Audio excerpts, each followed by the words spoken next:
반갑습니다. 우리 수요예배에 오신 성도님들 환영하고 축복합니다. 우리 성도님들, 세상을 살아가다 보면 어려운 문제들이 참 많지요. 이해되지 않는 문제들도 많이 있습니다. 제 경우를 보면요, 가장 어려운 문제는 먼저는 아이들을 키우는 것이 가장 어려운 문제였던 것 같습니다. 아이들을 어떻게 해야 잘 키울 수 있을까라는 생각을 참 많이 했던 것 같습니다. 우리 아이들을 키우는 게 사실은 마음대로 되지가 않잖아요. 그리고 그 다음으로 제가 가장 크게 문제로 왔던 것은 물질 문제였습니다. 저는 개인적으로 결혼 후 한 20년 가량은 굉장히 물질로 훈련을 굉장히 많이 받았습니다. 남들은 정말 어려움이 없이 잘 사는 것 같은데 왜 나만 이렇게 힘들지라는 생각을 정말 많이 했습니다. 작년으로 이제 아이 셋이 다 이제 성인이 되었는데요.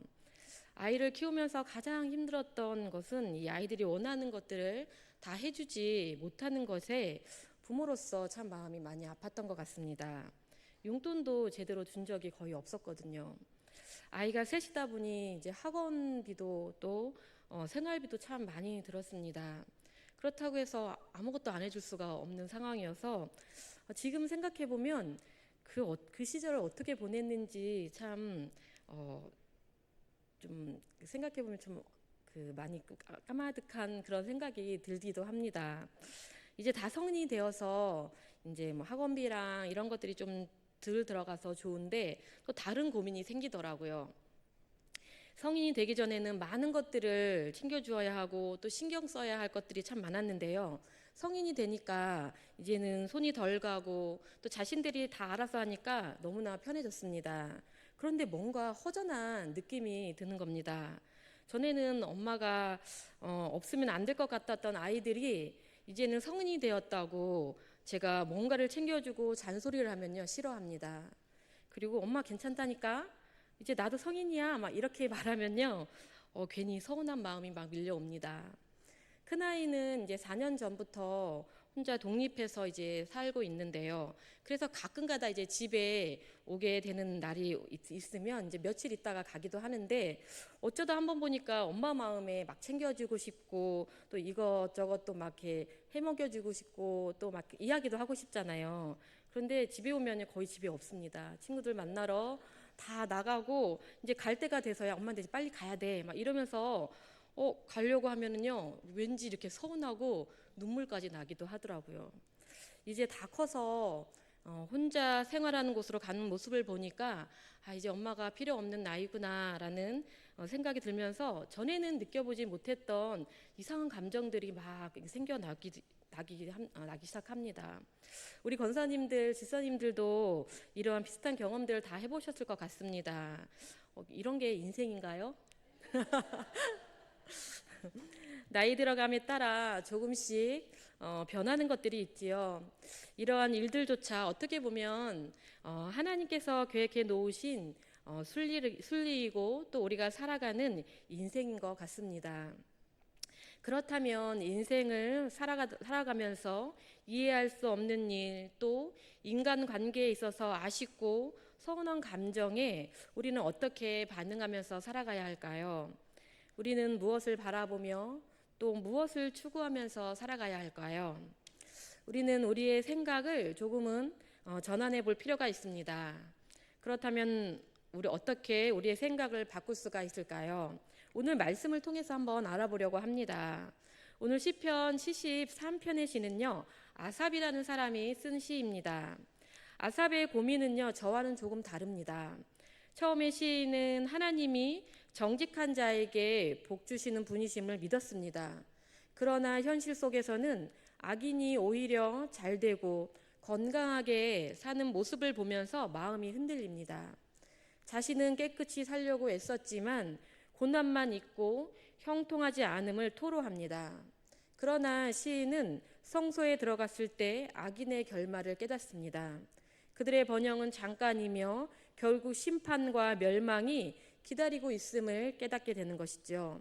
그러면서 마음이 괴롭고 무지했던 자신을 고백하며 하나님이 여전히 자신과 함께 하시고 또 인도하여 주신다는 사실을 인정하게 됩니다. 그래서 하늘과 땅에서 하나님 외에 사모할 분이 없다고 고백하고 있습니다. 우리의 육체와 마음이 쇠약해도 하나님은 영원한 힘과 기업이심을 선포하고 있는 것입니다. 그리고 하나님께 가까이 하는 것이 복이며 그분을 전파하겠다고 다짐하면서 마무리를 하는데요. 오늘 시인의 모습을 잘 한번 살펴보시기를 바랍니다. 시편 73편의 시에는요, 시인의 나이가 나오지 않죠. 그러나 본문의 내용과 어조를 보면 신앙의 경험이 쌓이고 또 인생의 우여곡절을 많이 겪은 후에 썼을 것이라는 것을 우리는 추측해 볼 수가 있습니다. 아삽은 젊은 시절 찬양 사역자로 하나님의 부르심을 받았습니다. 역대상 15장을 보면 다윗이 언약궤를 예루살렘으로 옮길 때에 아삽은 노래하는 자로 부름을 받았습니다. 레위 지파로서 예배와 찬양에 헌신했던 사람이었습니다. 그리고 중년의 시절에는 성전의 찬양 대장으로 세움을 받았습니다. 역대상 25장을 보면 나오는데요. 예배 인도자로서 백성들의 신앙을 돕는 사명을 감당했던 것입니다. 열심히 하나님의 일들을 감당하면서 살았던 것이죠. 그러나 인생의 세월을 지나면서 의인의 고난과 악인의 형통함 같은 인생의 불공평함을 목격했던 것입니다. 그것으로 인해서 고민하고 또 고통스러워하며 몸부림을 쳤던 것입니다. 아마 우리 성도님들도 이러한 생각을 하셨던 경험들이 있으셨을 것입니다. 저도 이러한 생각을 하면서 괴로워했던 적이 있습니다.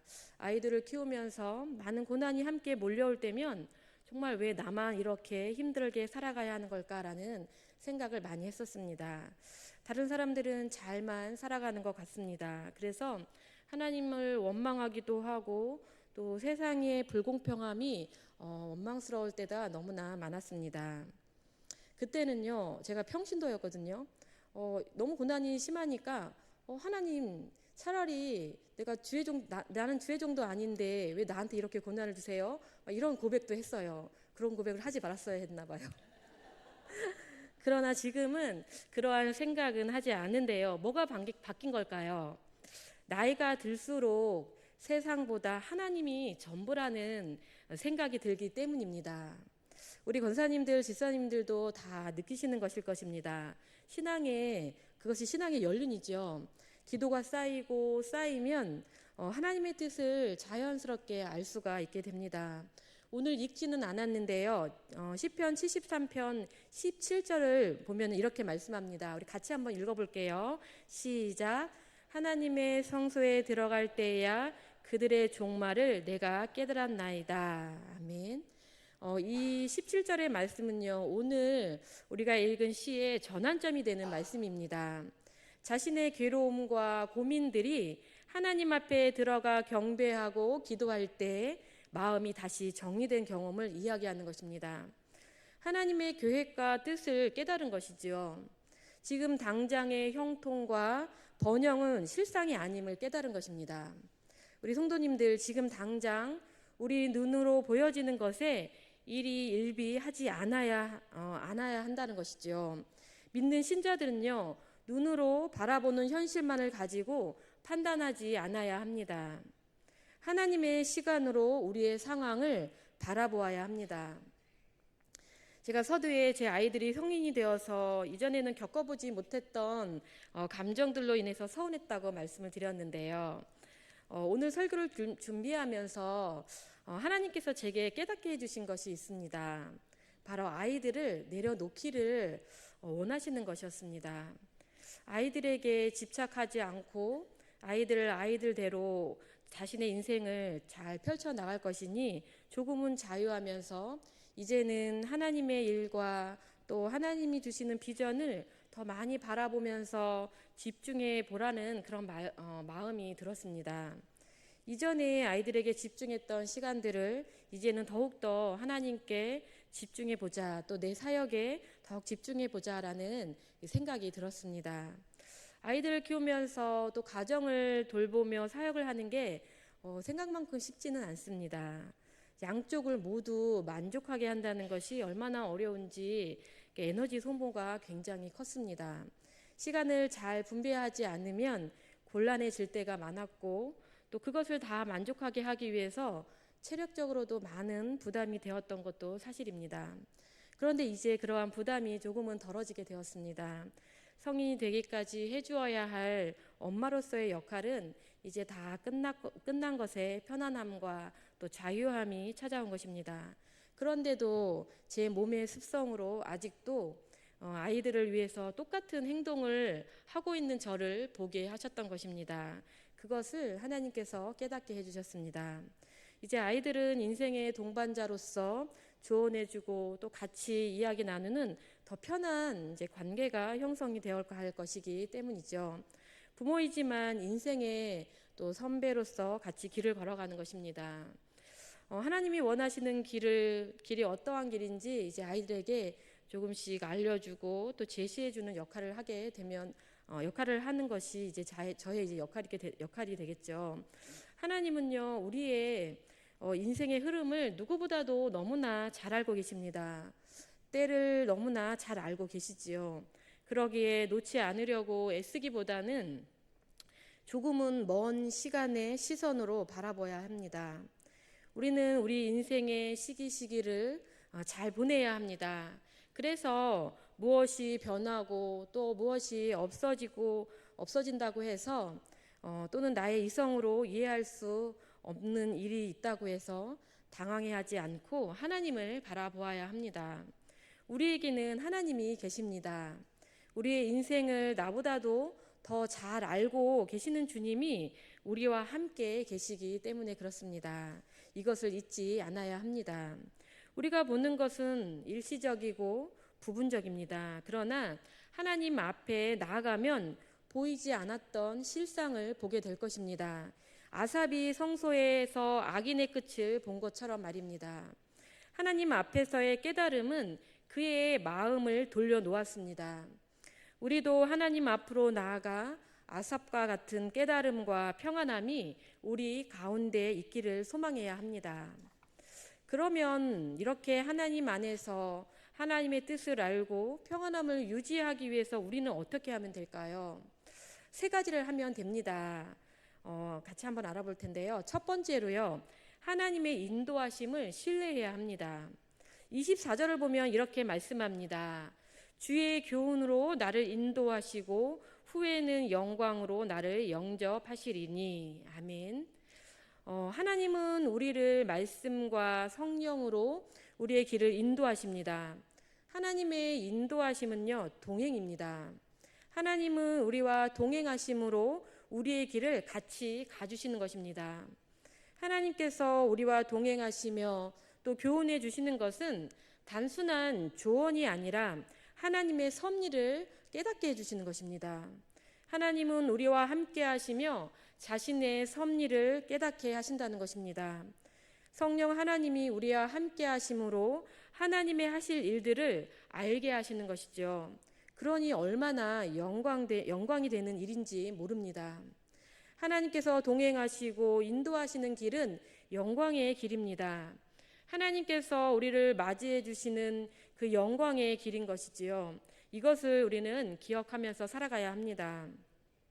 그러니 지금 우리의 눈으로 보이는 상황과 현실이 힘들다고 실망하거나 낙심하지 마시기를 바랍니다. 하나님은 말씀으로 지금 우리를 인도하여 주실 것이고 영광으로 우리의 끝을 영접해 주실 것입니다. 그러니 오늘 말씀을 기억하시고 하나님의 말씀에 걸음을 맞추어서 걸어가시기를 바랍니다. 특별히 어려움이 있을 때에 이렇게 입으로 고백했으면 좋겠습니다. 나는 영광으로 영접될 사람이다. 우리 같이 한번 해볼까요? 나는 영광으로 영접될 사람이다. 아멘. 이러한 고백의 소리를 낸다면 그 어려움은 더 이상 어려움이 되지 않을 것입니다. 그러니 하나님의 말씀과 기도로 하나님의 시선으로 보시기를 바랍니다. 하나님의 시간의 시선이요. 그러면 우리의 마음에 참 평안이 찾아올 것입니다. 우리 인생에 혼란스럽고 이해할 수 없는 일들이 일어날수록 하나님의 말씀과 기도로 우리 인생의 방향을 확인할 수가 있게 되는 것입니다. 그렇게 하나님을 온전히 신뢰하는 저와 우리 성도님들이 다 되시기를 바랍니다. 두 번째로요, 주님 안에서 주님의 뜻을 알고 온전한 평안을 누리기 위해서는요, 하나님만이 우리의 유일한 힘과 기업이심을 고백하는 것입니다. 5절과 26절 말씀을 한번 같이 볼게요. 우리 같이 한번 읽어보겠습니다. 시작. 하늘에서는 주 외에 누가 내게 있으리요? 땅에서는 주밖에 내가 사모할 이가 없나이다. 내 육체와 마음은 쇠약하나 하나님은 내 마음의 반석이시요 영원한 분깃이시라. 아멘. 그렇습니다. 시인이 고백한 것처럼 하늘과 땅에서 주 외에 사모할 분이 누가 있을까요? 오직 하나님밖에 없습니다. 이러한 고백이 우리의 고백이 되기를 소망하시기를 바랍니다. 건강과 마음이 약해질수록 하나님만이 선명하게 드러날 것이기 때문입니다. 그렇다면 하나님만이 우리의 힘이 되시고 또 우리의 기업이 되는 삶은 어떠한 삶일까요? 그것은 바로 하나님이 주신 모든 것보다도 하나님을 더 소중히 여기는 삶일 것입니다. 우리 인간은 사람, 물질, 또 환경에 휘둘릴 수밖에 없지요. 관계에 문제가 생기면 그것을 해결하기 위해서 온 에너지를 쏟습니다. 또 물질로 인해 어려움을 겪는다면 그 물질로 인해 낙심하고 고민합니다. 또 그리고 환경적으로 어려움이 찾아온다면 그것 또한 견딜 수가 없는 문제로 받아들이고 어떻게 해서든지 해결하려고 애를 쓰지요. 그러나 이제는 이러한 우리의 의지의 방향을 사람이나 물질, 환경에 고정시키는 것이 아니라 하나님께 고정된 삶을 살아가시기를 바랍니다. 그것이 하나님만 나의 힘이고 기업이라고 고백하는 삶인 것입니다. 선물에 집착하지 마시고 선물을 주시는 분에게 초점을 맞추어서 살아가시기를 바랍니다. 세상적인 성공, 건강, 관계가 변해도 그것에 따라 우리의 신앙이 흔들리지 않아야 합니다. 그럴수록 더욱 하나님께 고정시켜야 합니다. 그런데 사람들은요, 오히려 거꾸로 하려는 경향이 있습니다. 그러한 어려움이나 변화에 휘둘려 세상을 더욱더 붙들려고 하는 경우가 많습니다. 그러나 우리 믿는 신자는 내 삶의 주인과 공급자는 오직 하나님이시다라는 믿음으로 살아가야 할 것입니다. 우리의 삶은 살수록 육체는 나약해지고 마음 또한 쇠약해질 수밖에 없지요. 그러기에 하나님은 나의 영원한 기업이시면 분깃이 된다는 고백이 더욱더 있어야 할 것입니다. 환경 상태의 변화보다도 하나님 자체를 보상으로 받는 그런 삶을 살아가야 합니다. 그것이 하나님만 나의 기업이며 또 기업입니다라고 고백하는 삶이 되는 것입니다. 그렇다면 우리 삶에서 어떻게 적용하면 될까요? 기도와 말씀, 묵상밖에 없는 것 같습니다. 기도와 말씀, 묵상을 통하여서 우리는 하나님 앞으로 더욱더 나갈 수가 있게 됩니다. 하나님께 대한 감사와 고백이 늘 있어야 하겠지요. 좋은 일이 있을 때나 또 그렇지 않을 때라도 우리는 우리에게 있는 것으로 만족해하며 자족의 삶을 살아갈 때 이것이 가능하게 될 줄로 믿습니다. 이것을 가장 잘 적용해서 살았던 사람이 바로 바울입니다. 바울은 엄청난 고난과 핍박 속에서도 주님만 붙들고 살았던 사람이지요. 자신이 가지고 있었던 다른 힘을 내려놓고 하나님의 힘만 의지했던 사람입니다. 우리는 재정, 인맥, 건강, 자녀, 성취 등 내 힘의 근거라고 여겼던 것을 내려놓고 오직 하나님만 붙들어야 합니다. 그러나 이러한 삶은요, 단번에 되어지지 않지요. 사실 훈련이 필요합니다. 빌립보서 4장 11절부터 13절에 보면요, 이렇게 말씀합니다. 우리 같이 한번 읽어볼까요? 시작. 내가 궁핍함으로 말하는 것이 아닌 어떠한 형편에든지 나는 자족하기를 배웠노니 나는 비천에 처할 줄도 알고 풍부에 처할 줄도 알아 모든 일 곧 배부름과 배고픔과 풍부와 궁핍에도 처할 줄 아는 일체의 비결을 배웠노라. 내게 능력 주시는 자 안에서 내가 모든 것을 할 수 있느니라. 아멘. 바울은 자신의 삶을 비관하지도 또 또 불평, 불만하지도 않았습니다. 오직 하나님 앞으로 나아가 기도함으로 자신의 주인 되시는 주님만 붙들고 살았던 것입니다. 그리고 또한 자신의 삶의 여러 가지 고난과 어려움을 통해 자족의 일체의 비결을 배웠다고도 이야기합니다. 자족의 성품을 배운다면 우리도 주님의 능력 안에서, 주님의 힘 안에서 우리의 상황들을 다 이겨낼 수가 있게 되는 것입니다. 아삽은 하나님이 나의 힘과 기업이라고 고백했고, 바울은 그리스도 안에서 모든 것을 할 수 있다고 고백했습니다. 두 고백 모두 힘의 근원이 하나님 한 분뿐임을 고백하는 것입니다. 우리의 힘은 은행 통장의 잔고도, 또 사람의 인정도, 건강한 몸도 아닙니다. 아삽처럼 또 바울처럼 하나님 한 분을 붙잡을 때 우리는 견고하게 설 수가 있게 되는 것입니다. 그것은요, 환경이 바뀌어도, 나이가 들어도, 또 마음이 흔들려도 상관이 없는 것입니다. 이것은 성령님을 통해서 훈련되어져야 합니다. 그러면 우리의 삶에서 오는 여러 가지 문제 앞에서 나의 힘이 아닌 하나님의 힘으로, 또 하나님의 힘만 의지할 수 있게 되는 것입니다. 우리의 눈으로 보이는 현실이 아닌 하나님의 시선으로 보는 그 현실을 보게 될 것입니다. 우리의 환경이 아니라 또 하나님 한 분만으로 살아가는 삶을 살아가게 될 것입니다. 우리 사랑하는 성도님들, 이것을 잊지 말고 꼭 기억하시기를 바랍니다. 또 세 번째로요, 하나님 안에서 하나님의 뜻을 알고 평안을 유지하기 위해서는요, 하나님을 가까이 하는 삶을 선택해야 합니다. 27절, 28절을 한번 같이 볼게요. 무릇 주를 멀리하는 자는 망하리니 음녀같이 주를 떠난 자를 주께서 멸하셨나이다.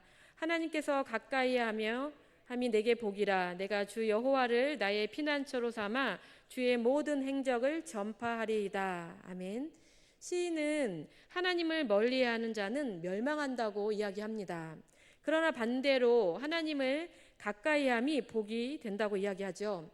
하나님과의 친밀함을 유지하는 습관이 곧 인생 최고의 안전장치라는 것입니다.